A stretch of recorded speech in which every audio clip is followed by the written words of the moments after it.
Эгембер Дерматов деген атаны уктуңар беле? Кийинки мезгилде мен ойлондурган ушулда адам өзүн өзү тааныбаса башка бирөөнү тааныбайт. Тамырың терең болбосо бутагың чартактабайт, бүрдөбөйт, гүлдөбөйт. Биздикилер азыр бардыгын таанып баратат. Өзгөчө BTS менен Blackpink дегенде бардыгын тааныйт агай. Акыркы клиби канча просмотр болду, канча миллиард сомго тартылды. Ушулардын бардыгын билишет. Хабиб кеткенден ким чемпион болду? Чекетін айтып беришет. Кече Поре менен ким ушташты? Бардыгы билишет. Көрдүңүзбү агай? Туяк ырчыны билбеши мүмкүн. Арыстанбек ырчыны билбеши мүмкүн. Калуулатан унутуп калышы мүмкүн. Бирок ошолорду билип атат, өзүбүздү тааныбай атабыз. Эгембер Дерматов да унутулуп баратат. Бул өтө өкүнүчтүү. Мен Эгембер Дерматов менен кошо жүрдүм агай. Адамдынчы жакшы жактары, сыпаттары өтөт экен. Ошон үчүн жакшыга жанаш дейт, жамандан адаш дейт. Адам мындай турсунчу, эшек менен аттын да сыпаты өтөт. Төө менен бейнин да сыпаты өтөт. Байкасаңар, төө баккан кишилерде аябай кекчил болот экен.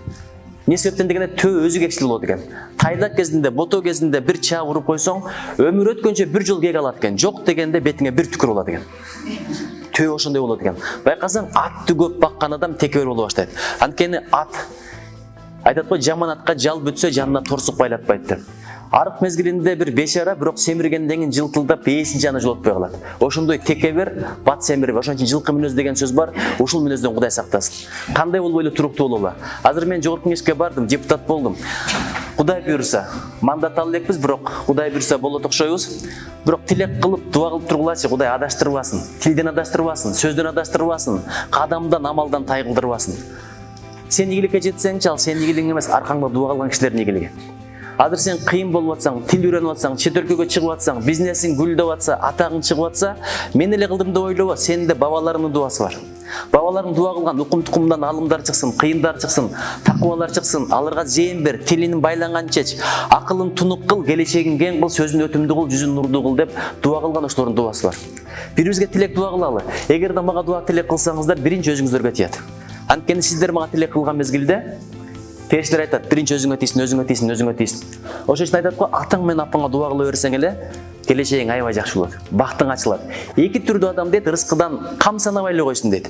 Биринчиси ким атасын, апасын ыраазы кылса, ким атасын, апасын эч качан капа кылбаса, кадырына жетсе, сыйласа, урматтаса.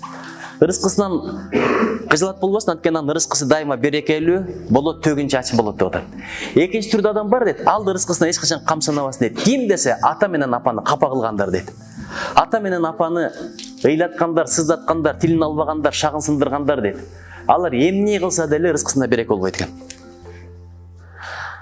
Ошон үчүн бирибизге тилек кылып туралы, дуа кылып туралы. Ал ушундай бир оор жүк. Башкалар балким жууп атат, сүйүнүп атат. Депутатка өттүң дегенден бери мен көңүлүм көтөрүлө элек. Ушунча жүк, ушунча ишенич. Айылга барсак деле бирөө чыгып сага добуш берди, мен жакшы иштеп бер. Бул кандай чоң жүк?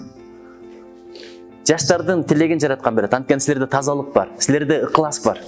Атанын балага берген дуасын жараткан берет. Орозо туткан кишиникин, адилеттүү башчыныкын, сапарда жүргөн мусабырдыкын, анан кор болгон кишиникин. Ошого мен дайым айтам, бирөөнүн баласын кордобогула. Күчтүүлөр күчсүздөрдү кордобогула. Анан бул жерде кыздар отурат, булар да бир жерге келин болуп барат. Ошолорду кордобош керек. Кордогондор аябай эле көп. Кайненеси баштайт, кайнежелери кошулат, аларга эмне жок дейм да. Анан силерге да бирөө жарым келин келет. Ошон үчүнчү ушуларды билип алалы, анткени ал да бирөөнүн баласы. Батып кетемби, жагып кетемби, жашап кетемби деп кыжылат болуп келет. Бир үйдүн эрежеси экинчи үйгө туура келбейт. Бир үйдөгү тарбия экинчи үйгө туура келбейт. Барганда баары бир аз жакпайт. Ыңгайлашканга чейин эле акылдуу болуп шагын сындырасың. Ушул жакшы нерсе эмес. Ошон үчүн берекелерим, ушундан баштайлы. Эгембер Дерматов эмнеге айтып атам? Бул адам өтө жакшы акын. Мен бала кезде Алина Жетегенова деген бир эжекебиз бар болчу. Ошол мезгилдин Самарасы, Анжеликасы, ошол мезгилдин азырда кимдер бар? Ырчылар көп го. Биздин убакта эң атактуу ырчылардын бири болчу. Ошол бир ырды ырдаганда мен анын ырына, үнүнө, музыкасына таасирленген эмесмин. Мен анын ырдап аткан ырынын текстине таасирленгем. Ал ыр мындай болчу. Чачың кандай апаке, узунбу же кыскабы? Неге сенин жүрөгүң мени төрөп муздады? Апасы таштап кеткен баланын армандуур экен. Карасаң, чачың кандай апаке, узунбу же кыскабы? Неге сенин жүрөгүң мени төрөп муздады? 4 сап. Бирок ушул жерде канча проблема, канча философия, канча арман, канча кайгы, канча айтылбаган сөз камтылган. Сөз кимдики экен десем, Эгембер Дерматовдуку экен. Ошол мезгилде Гүлдөжан деген ыр болчу. Асылбек Өзбековду айтели. Ошонун автору ким? Эгемберди Ырматов.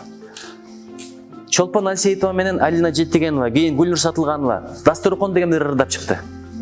Ошонун автору ким? Эгемберди Ырматов. Ошондон ушунчалык кызыгып калдым. Саймалуу таш деген китебин алып окуганмын. Бир сабы дагы деле эсимде. Артта калдык Омор менен Жолондон деп атат. Омор Султанов деген акын бар. Анын мени айтып жүрөм го, мен сени сүйгөн жокмун көзүң үчүн, гүлгөндө жазгы гүлдөй жайнап кеткен, мен сени сүйгөн жокмун сөзүң үчүн, кайгыны көкүрөктөн айдап кеткен деген саптардын автору Омор Султанов. Жолон Мамытовдун кайсы саптарын билесиңер?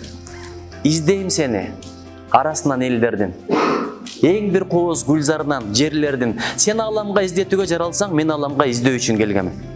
Же болбосо көз тиелек көркөмүңдөн сүрдөймүн, көрбөй туруп кирпигимди ирмеймин, билемин күн чыгыс жактан чыгарын, сенин кайдан чыгарыңды билбейм. Ушул ырларды жазган эки ырчы жөнүндө айтып атат да, акын жөнүндө. Артта калдык Омор менен Жолондон, болбосо ошолордун деңгээлинде эле акын. Бул анын кимдигин айтып турат, кичипейилдигин. Ким эгерде кичипейил болсо, даражаңды жараткан өзү эле көтөрүп коет. Ошон үчүн эч качан мен дебе. Бардыгы жакшы, мен жаман, бардыгы буудай, мен сабан.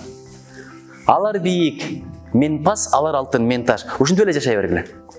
Адам өзүн канчалык кичине сезсе, ошончолук сүйкүмдүү, ошончолук келечегин. Байкасаң, бир жашка чейин кимдин баласы болсо жакшы көрө бересиң. Ал таанышпы, бейтаанышпы, кошунан кылбы, өмүрүңдө биринчи жолу көрдүңбү, акпы, карабы, америкалыкпы, европейтпи, арабпы, бир жашка чейинки бала көзүңө таттуу, ширин, алгың келет, өпкүң келет, көтөргүң келет, байкайсыңбы?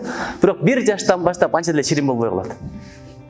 Анча деле таттуу болбой калат. Атасына, апасына дагы деле ширин, бирок сагандай таттуу болбой калат. Неге билесиңби? Бир жашка чейин бала өзүн эң алсыз, эң бечара, эң төмөн ойлойт экен да. Бардыгы менден күчтүү, бардыгы менден сулуу, бардыгы менден кубаттуу, эң алсызы, эң эле начарым мен деп ойлойт экен, ошон үчүн жараткан сүйкүмдүү кылып коет экен. Бир жашка чыкты, кичине жөрмөлөп калды, басып калды, өзүнөн кичинекейлер төрөлдү, кып-кызыл эт болуп жатса, ошолорду карап алып, текебердик пайда болот экен. Мен буга караганда түзүгүрөөкмүн деген. Мен кыймылдайм, мен басам, мен жөрмөлөй алам, мен кичине тамтымда басып калдым, бул бир бечара да. Мен кыйла түзүкмүн деген сезим келгенден баштап, адамдын жүзүнөн сүйкүмдүүлүк кетип калат экен. Ошон үчүнчү өзүңдү мындай төмөн тута бер, даражаны көтөрүштү Алла Таалага коюп кой. Анткени канчалык чымчык бийик учса көзүңө кичинеке көрүнүп кете берет, байкайсыңбы? Адам дагы мен деген сайын бирөөлөрдүн көзүнө кичинеке болуп кете берет. Сен өзүңө дөөсүң, сен өзүңө төөсүң, бирок адамдардын көзүнө кумурск болуп каласың. Даражаң да ошентип төмөндөп кете берет. Адамдар машинасы менен мактанат. Машинаң болгону бир темир, бир кулап кетсе ал бырышкан-тырышкан адам жакындагы бир темир болуп калат. Үйүң менен мактанат. Үйүң топурак, өзүң деле топурак, ичиңдегиң деле топурак, бетиңе койгонуң деле топурак, сүрткөнүң деле топурак. Бардыгы топурак. Топурактан жаралгансың, кайра топуракка кетесиң. Акча менен мактанат. Акчаң болгону бир кагаз. Мал менен мактанасың. Мал бир жуттук, туурабы? А баатыр бир октук. Мактана турган эчтеке жок. Сулуулук менен деле мактанба. Ал бүгүн бар, эртең жок нерсе. Азыр эң сулуумун Мисмен деген кыздарды 30 жылдан кийин көрөлү. Мен көргөн сулуу кыздар бир кездерде кемшиген кемпир болуп карашат деп ким жазган? Байдылда Сарногович жазган. Жок, Сүйүнбай Эрелев жазган экен. Мактана турган эчтеке жок.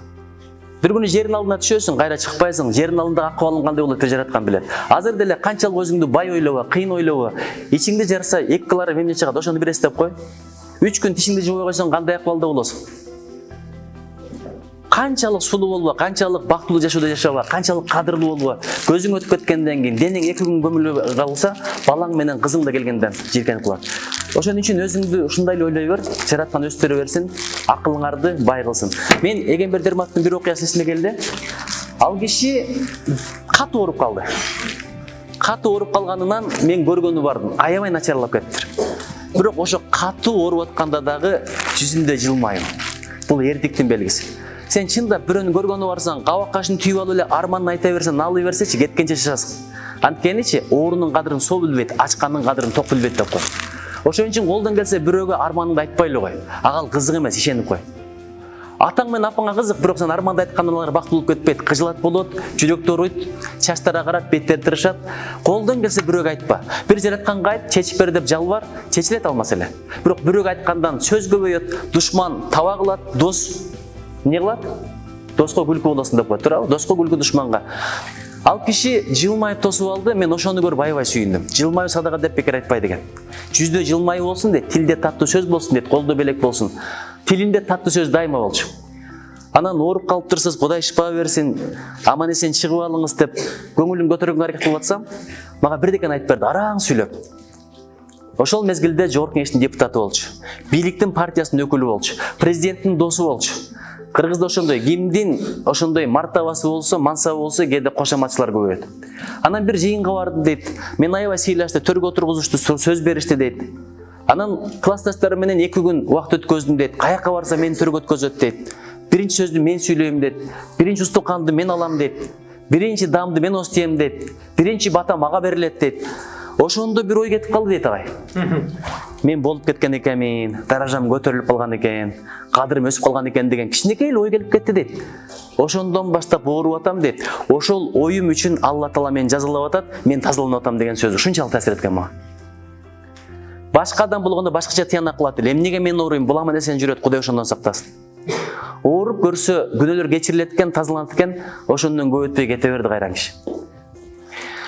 Анан ырсаптар дагы аябай жагат. Эмне дейт?